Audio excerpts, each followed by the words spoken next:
Welcome to Sports Spectrum, the sports and faith podcast that brings Jesus back into the conversation. Here's your host, Jason Romano. This episode of the Sports Spectrum podcast is brought to you by Compassion International. Here's a chance for you to sponsor a child and bring a hope more powerful than poverty to a child in need. Through Compassion, their local church, and the love of a sponsor like you, 2 million children and their families no longer struggle alone for basic needs like food, education, healthcare, and your basic needs of help. They are encouraged, sometimes for the first time, to dream, to imagine, to learn, and to grow. Where there was hardship, there is now hope. Through your support and encouragement in Jesus' name, your love will bring hope to a child that will last a lifetime. It's $38 a month. It's the most powerful $38 you can spend every single month knowing it's going to help a child in need. More powerful than poverty is hope, and that's where Compassion comes in. Consider sponsoring a child. Your tax-deductible contribution of just $38 a month connects a child living in poverty with a loving church-based child sponsorship program. Go to compassion.com/sportsspectrum and consider releasing a child from poverty today. Today on the show, we welcome Chris Young. He is the director of tennis for Oklahoma State and also their women's tennis coach. Just finished his 10th year at Oklahoma State. In 2019, Chris took his squad all the way to the Super Regionals of the NCAA Tournament before losing to number 1 North Carolina. The team has made 8 straight trips to the NCAA Tournament and was the national runner-up in 2016, making it all the way to the national championship game. In 2017, they made the Elite Eight and have been in the Sweet 16 4 of the last 5 years. 6 straight years, Chris Young has coached at least one All-American.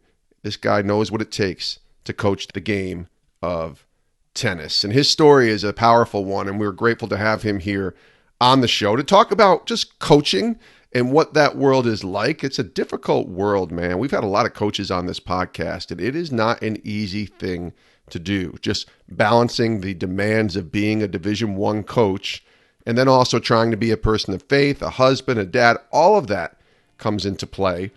But this story goes even deeper as Chris and his family have been challenged in their faith because of an illness that his wife is going through and trying to recover and fight and battle. And faith tests us in those moments. And Chris shares the powerful story of his wife and going through that. Really good stuff here. Take a listen to our conversation with Oklahoma State women's tennis coach and the director of tennis, Chris Young, here on Sports Spectrum.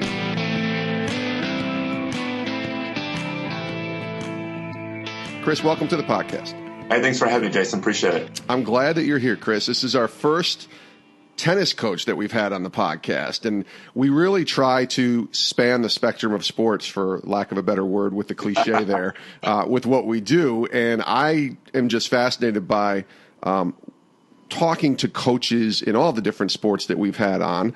Let's start with your role and kind of what it entails, and even when the season takes place for the ladies that you coach. I think a lot of people might not be familiar with women's tennis and kind of how it works in the collegiate world, especially at Oklahoma State. So take us through sort of your role and what you're doing in and out of season.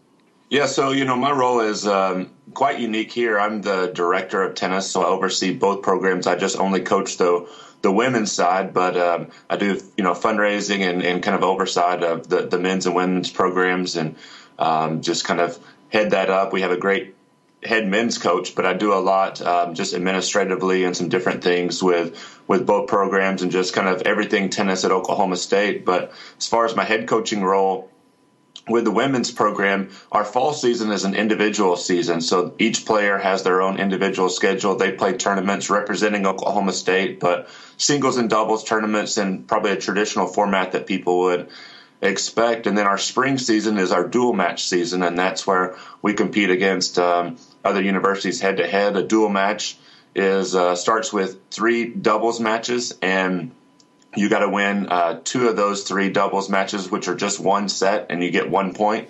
And then 5-minute break, and then we put out 6 singles matches, and each of those are worth 1 point, so a total of 7 points. And basically, first 1 to 4 wins that. And we have a full schedule. We start middle of January and play all the way through hopefully the end of May when the national championships commence. And actually next year in 2020 in the spring, we're hosting the national championships right here in Stillwater. So we're looking forward to that. It's a busy season. It's a year-round season. There's really not much break in the summertime. It's definitely recruiting and reloading for the next year. But I have a great group of girls, a great setup here at Oklahoma State, and it's a fun job. So recruiting in the sense of the way that you would recruit, very similar to the big programs in college football and college basketball, same kind of thing, right? Yeah, I think it's one of those things where college tennis is a great sport. It's growing. We're starting to get it out there, but as you're alluding to, not as many people are familiar with what we do on a day in, day out basis. But it's very similar to all the sports. We don't get as much notoriety, but our kids are recruited in the same fashion. They work hard. They put in the amount of hours and time as all the other sports. We just don't have 60,000 people showing up to the matches yet. But I think that's something that we're working on. But our kids, they do a great job. We recruit really from all over the world in our sport. I have players representing 6 or 7 countries on our team, and so it's a global sport. We bring in kids from many different countries, which is a unique experience, and getting to work with them, getting to build a culture with people from many different cultures, and trying to bring that all together is a challenge, but one that's very exciting and rewarding. You learn a lot. It's not kind of staying in the same box. But a lot of great opportunities for college tennis players out there. I think our game is really growing.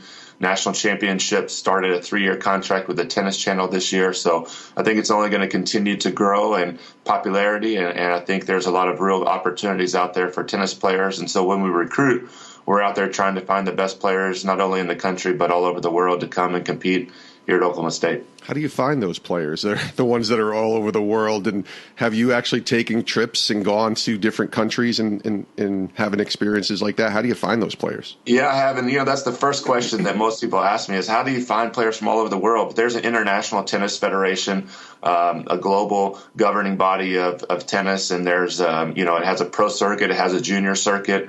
And so there's a lot of tournaments all over the world through the ITF Federation. A lot of countries, their federations put on tournaments. So there's a lot of ways to do it. Nowadays there's a lot of international tournaments that are held even here in the U.S., so pretty easily accessible to getting to the players. But definitely taking trips over to other countries to see the players. I think it's still really important to meet the players and find out how they fit within our culture and what we're trying to accomplish here at Oklahoma State. It's a little bit more travel than other sports, but get to go to a lot of fun places, a lot of unique and interesting experiences along the way, and definitely learn a lot. What's the toughest part about being a coach in your mind? I think the toughest part is just the time demands, challenging yourself to prioritize things and making sure that you do everything the right way, but not getting spread too thin. I think a lot of coaches try to be everything to everyone, and I learned that early in my career. As much as I'd like to be the best at everything, I think you have to realize that the areas where you can do the best that you can, you have to delegate to your staff, and you try to be the leader. And as the leader, you set the standard, and so every day you're the standard. And as a head coach, especially leader of the program, you set the bar every day. And I think that's the challenge, but that's something that I really enjoy.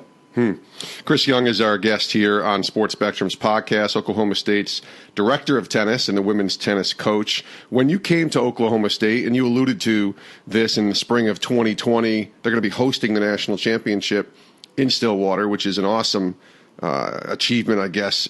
But you told me before we started taping, even in our text back and forth, that this was not the same type of facility and resources that were at your disposal today as it was when you first got there. Can you share kind of the evolution of that?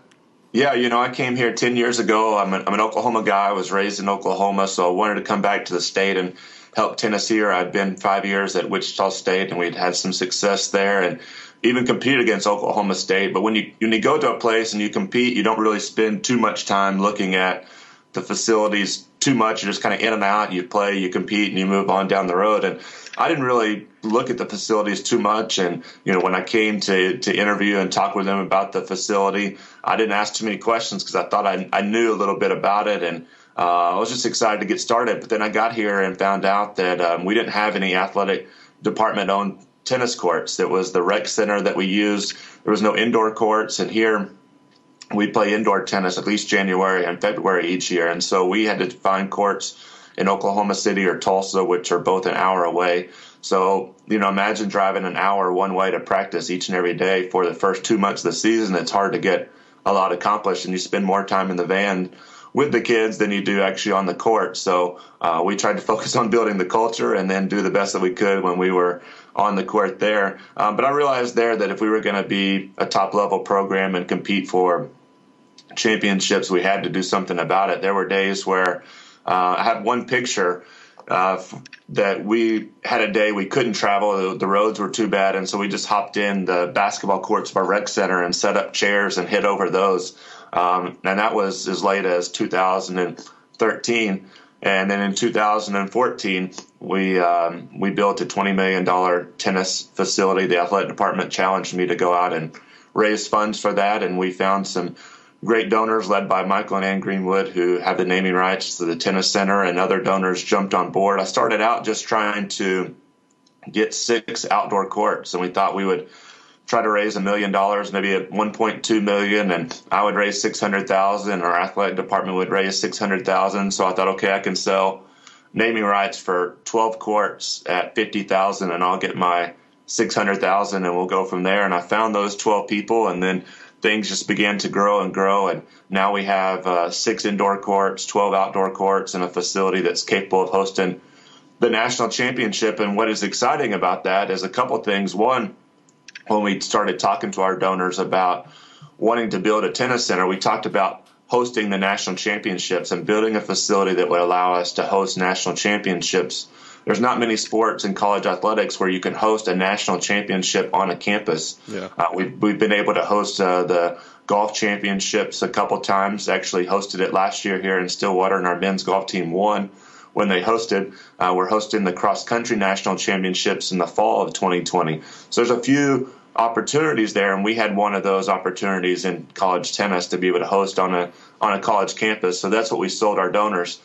And we got several of them together a few years ago when they gave the last round of hosting site bids, and to be able to see our name pop up, it was a dream come true, and really a relief as well from someone who raised the money and talked to the donors that what we actually promised we paid off with. And so that was definitely an exciting thing, and that was coming off the heels in the summer of 2016 where we had played for the national championship. And so just 3 years into having a facility of our own, having the pride of having our facility, being able to train day in, day out, we competed for the national championship, and then that summer we got the bid to host a future national championship. So, very quickly things have come together, and have been blessed by that, and blessed by the support of people who believed in the vision and dream that, we had 10 years ago, that we could build a championship level program here and host championships, and we've been able to accomplish that. It'd be pretty cool to be actually winning a title in 2022, right? Right.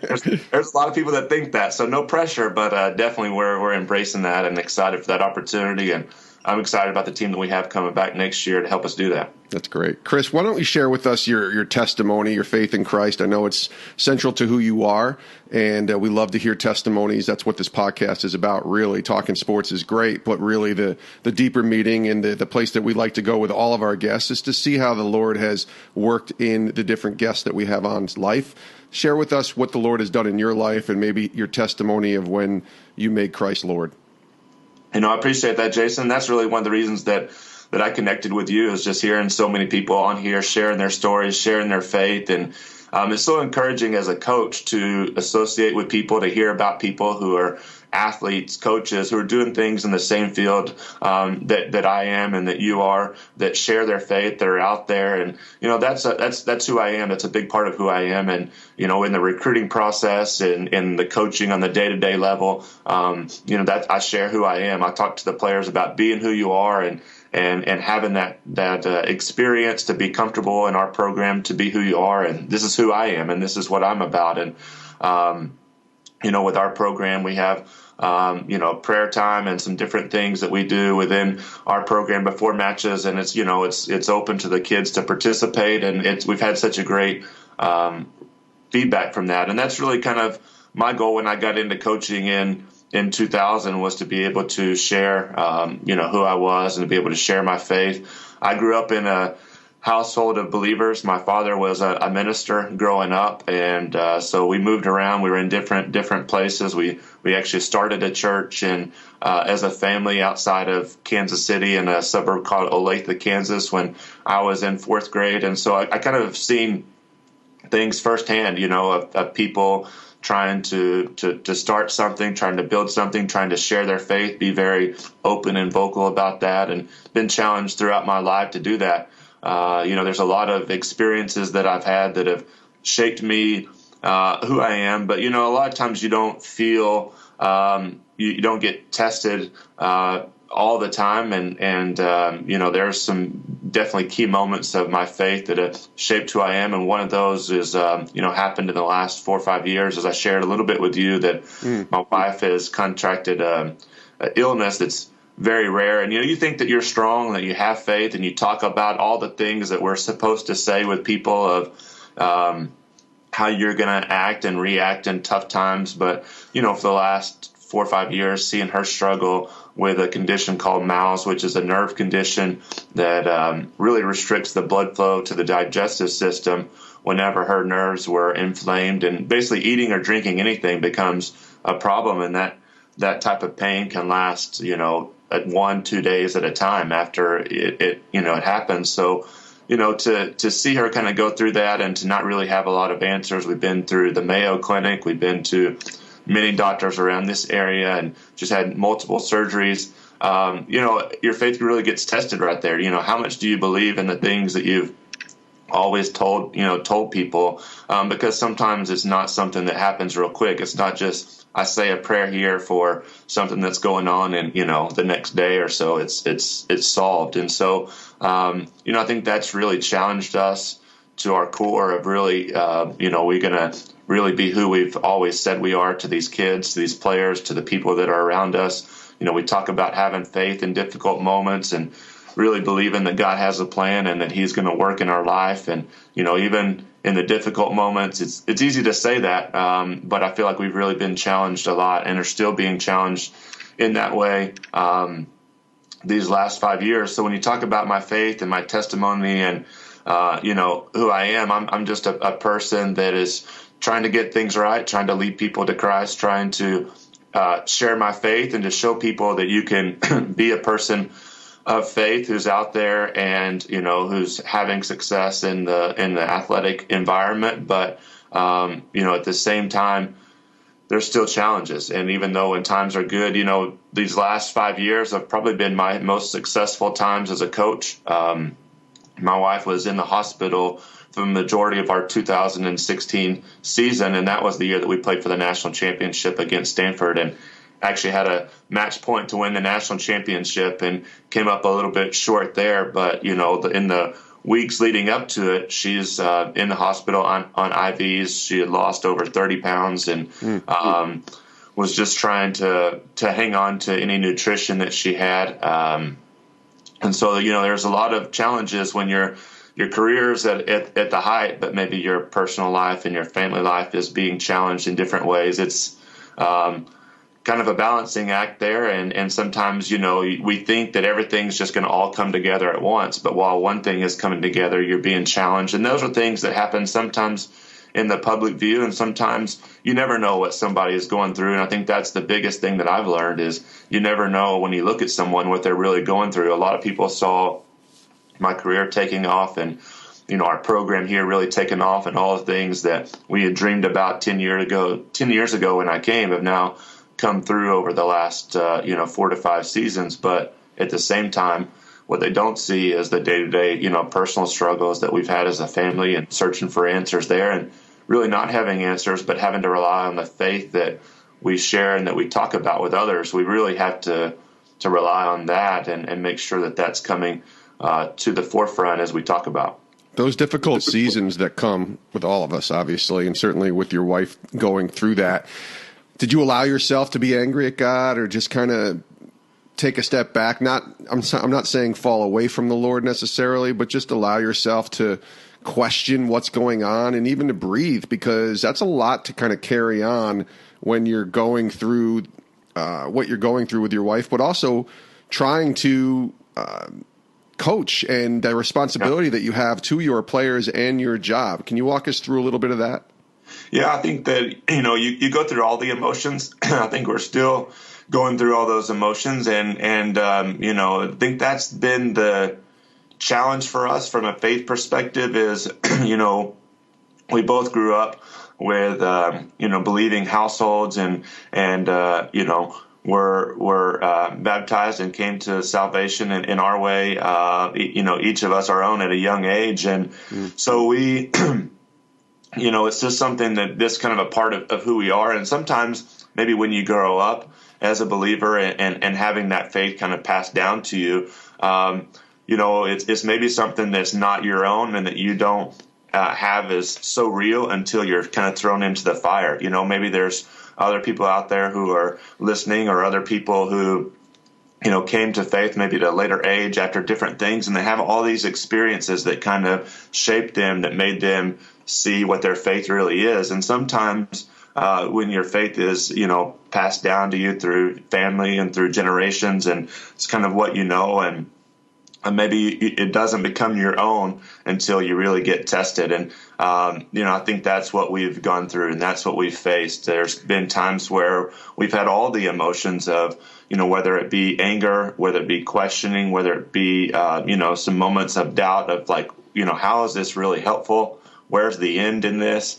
We went to an actual, last night, we went to a local praise service, and the service was kind of around Psalm 130, talking about waiting for the Lord, and using a verse of, waiting for God, and the person who was leading it just said, if you're going through a season of time and you're wondering how long, God, am I going to have to wait? And it's like we look at each other, and that's exactly where we're at. How long is this going to last? And I think that's sometimes the misnomer about the the Christian walk and the faith is that, okay, we're going to go through periods of time and struggle, but it's not going to be for very long, that there's going to be this time that God's going to bring us through. And that's really what we had always kind of heard and thought and really believed, quite frankly, if we're honest, growing up, is that there's going to be periods of time and testing, but God's going to bring you through, and then you're going to see this great light, this great revelation at the end, and it's all going to be worth it, right? It's all going to be, value to grow in your faith. And, I think what you realize when you go through difficult times of whether it's, loss of loved ones or illnesses or just certain trials that everybody out there is facing, you realize that, what I've come to realize here is this world isn't really our home, and it's not what we were meant to be. It's not. This isn't the end-all, be-all. Not everything is going to be perfect here, but we're longing for something greater, and we have a hope of something greater. And, that's really become our testimony is, we're not comfortable here. We're not meant to be comfortable here. We're not promised that everything here is going to be great. It's not always going to work out like we planned. It's not this dream scenario that you come to know Christ and then your life is going to be perfect from here on out. But what we do have the hope of is a greater future and a home in heaven.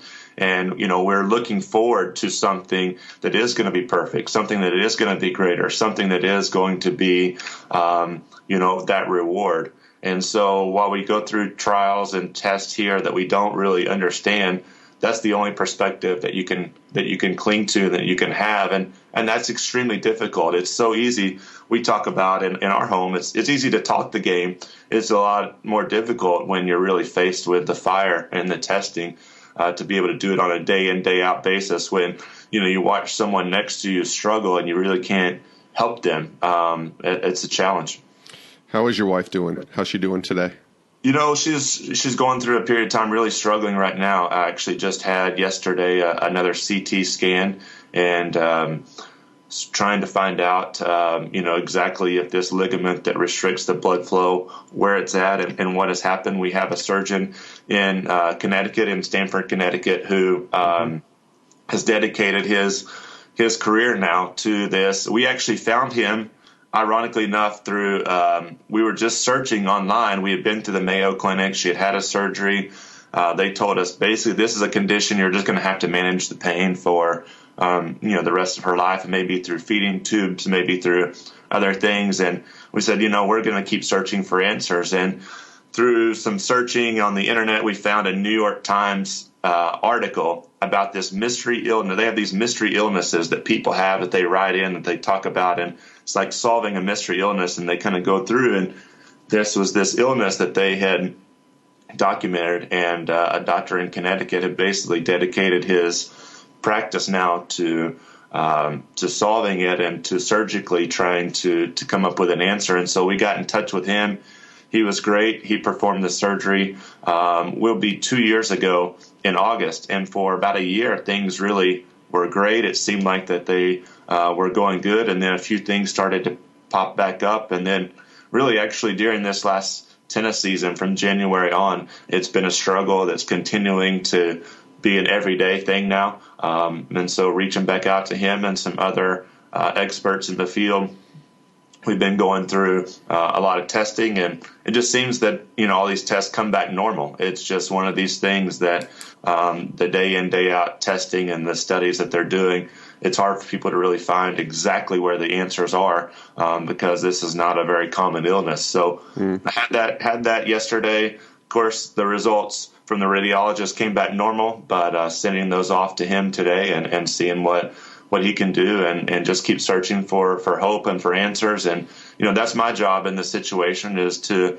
provide hope. And it's kind of my coaching role from my job here at Oklahoma State. I take that home and try to be the best coach that I can for my wife and providing hope that, hey, we're moving forward to something greater. And these are the goals that are out there for us. And we're going to look to accomplish those, and we're not going to give up. We're going to keep fighting, and we're going to keep searching, and eventually we're going to find an answer. And so, in my coaching career, and then, through these last 5 years at home, I feel like that's someone told me that coaches are dealers of hope and messengers of excellence. And I think that's a great way to put what the coaching life is really all about, both, for me on and off the court. Yeah, I love that. Dealers of hope, messengers of excellence. And I like asking, we have just a couple questions left here with Chris Young on the podcast. I like to ask both of these questions to as many coaches as we can. The first is, you just mentioned everything you're going through, both as a coach and as a husband,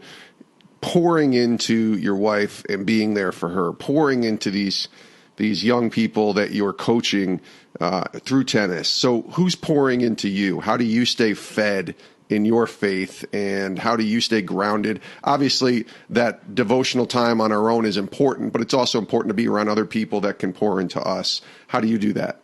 Yeah, I think that's a great thing that I have to work on constantly. One of the things that I am going through this year that has really helped me a lot is doing the daily Bible study on the YouVersion app and being able to spend that time. So that's the first thing that I do every day, is to start my day with that before I kind of get busy with everything else. I've learned that once I start my day and get busy as a coach, and as just anybody else who's listening in life, once you kind of get started with the day, it's hard to kind of bottle it back up. And so I spend that first time before I get out of bed. I try to make sure that I have a little prayer time. And, my dad is a great encouragement to me. He sends me verses, he sends me texts, and just kind of checks up on me, and definitely is a great encouragement and pours into me. And then, quite frankly, I listen to podcasts, and I try to read as much as I can. I have a lot of coaches out there that I try to engage with who are believers, and try to talk to them, because I think that is something that we have, that commonality and that common shared faith. And that's why I appreciate so much what you do, because it gives me access to other people out there and their stories, and finding out their journeys, and just listening and trying to take something from each person. There's a lot of people out there. I've connected with John Gordon fairly recently, and he's somebody that every now and then will send me some different things. Hey, watch this or watch that or read this or that, and has been very helpful to me. I really admire Dabo Swinney. It's one of my goals to connect with him a little bit, because I think he's somebody out there that obviously has a much more public forum than I do. But, just to see someone who's genuine and who's real, the speech that he gave following the national championship, just kind of off the cuff, really who he was, it inspires and encourages me that, there's people out there, there's a platform out there. And, in the college tennis world, we're not on the public platform quite as much, but every day I have a chance to make a difference with these kids. And so, I'm trying to engage with that. I thought your podcast with David Pollock was great. I think he's somebody out there who is out there and very open with their faith. He's put out some different challenges on Twitter that I've read and seen and kind of tried to be involved with. So I'm out there just, always kind of searching for that as much as I can to find people. I definitely relate to people who are in the sports world, who are in the same space that I am. Yeah. So trying to find those people, and I want to be a learner, so I want to try to connect with as many people as I can. People who are out there who are open to share, other coaches. I want to get out there and meet those people and try to exchange ideas and have them really pour into my life, as you talk about. I love that. Chris, this has been great. Thanks for being here on the show. You listen to this podcast, so you know the question I'm about to ask you. It's our last question we ask all of our guests. So what are you learning from God today? As you've been describing a lot of things that you're going through, and certainly we're going to be praying for your wife and praying for you and your whole family as you continue to fight this and battle this. What is the Lord teaching you today? What are you learning from him? I think the biggest thing I'm going through right now in this season of my life is patience. Just really, God's timing is so different from our timing. Like I said, I think 2016 was one of the most exciting years of my life, but also a time of testing where my wife really was going through some difficult times. Our career was taking off. We played the national championships in Tulsa. We had, just an hour away, a large Oklahoma State contingents over there, from the Sweet 16 on to the final match. The final match, we're up 3-1 against Stanford. Even had a match point at 3-all to be able to win the overall match, and came up short, losing the final match 7-5 in the third. And there were just so many things about that day where it seemed like it was just meant to be. This is going to be the great climax of building the program, getting to the pinnacle, and getting over the top. And that didn't happen. And so I've been chasing that kind of ever since. And as you said, and we talked about earlier, I had that opportunity in 2020, but, it's something as a coach, you want to be able to get to the top. And when you're so close on, multiple occasions, you start to, kind of not question the process, but get anxious about the process. And then same thing, at the same time, off the court with the family struggles that we talked about. I think God's just telling me patience, that keep doing the right things, keep staying true to who you are. And it's really not always about the things that we think it's about. I think as a tennis coach, sometimes we only get notoriety based on what happens on the court. And sometimes it can be very easy to get caught up in that, right? That, to see that things pay off. It's only what people see that happens in the playing field. But I hope that I can make a difference in the lives of our players, in our donors, in our supporters, in our staff, in our administration, pour into their life on a day in, day out basis. And hopefully everybody who's associated with our program becomes better people because of the things that I can share with them, the faith and the values that hopefully I can share, and just having the patience that the reward isn't and the payout isn't always what we think that it is. And God's timing and his plan is a little bit different than ours, and just being okay with that and actually embracing that. He is Chris Young, the director of tennis at Oklahoma State, as well as the women's tennis coach there. Chris, thanks for being here on the show. Thanks for sharing your story, your testimony. Hopefully we'll do it again soon. Thanks so much. Thanks, Jason. Really appreciate it. Really enjoyed talking to Chris Young, the director of tennis and the head women's coach at Oklahoma State, the two-time Big 12 champions. Love talking to Chris and having him here on the Sports Spectrum podcast. Please give him a follow on Twitter at Chris Young OSU, at Chris Young OSU. He is a great dude, and that's really how we connected, was Twitter. I love social media and the positivity that can come from being able to connect with all of these different people. And connecting with Chris Young was really cool. We have a bunch of mutual friends that I found out, including Seth Morrison from Skillet, who appeared on this podcast, as well as connecting with John Gordon, who's been on this podcast 2 times now, and just love what Chris stands for, and glad that he was willing to share his story and his testimony here on Sports Spectrum. So give him a follow there on Twitter. Many thanks to Chris, and many thanks to Compassion International for sponsoring this podcast. For more information about how you can make a difference in a child's life by releasing them from poverty, go to compassion.com/sportsspectrum. It's $38 a month, food, education, medical care, vocational training. It's all done in Jesus' name. The most trusted child development ministry in the world is Compassion International. Go to compassion.com/sportsspectrum and consider releasing a child from poverty today. Thanks for listening to this episode. You can always find us here on social media, Twitter, Instagram, and Facebook at sports_spectrum. Email me, jason@sportsspectrum.com. I would love to hear from you. Guests like Chris Young happen because of people like you suggesting ideas, suggesting guests, the people that we may not have heard about, may not know about, but make great guests, have great stories, and all point back to Jesus. That's what we want. So please, I'm encouraging you, email me. I will not be upset if there's 50 emails waiting for me after this episode with ideas for who to interview on the podcast. We welcome that. So please do email me, jason@sportsspectrum.com. And lastly, just consider leaving a review. Click that subscribe button on the app that you're listening to this podcast on so you never miss an episode, and then leave a review. It would be awesome because the reviews help more people find out about this podcast, and it's just a cool way to do that. Amazon does it with books, and certainly iTunes, Apple Podcasts, they do it with these kind of episodes here on Sports Spectrum. So consider leaving a review, letting people know about Sports Spectrum, the intersection of sports and faith. Thanks for joining us. We'll see you next time with a brand new episode. This is the Sports Spectrum Podcast. Have a great rest of your day.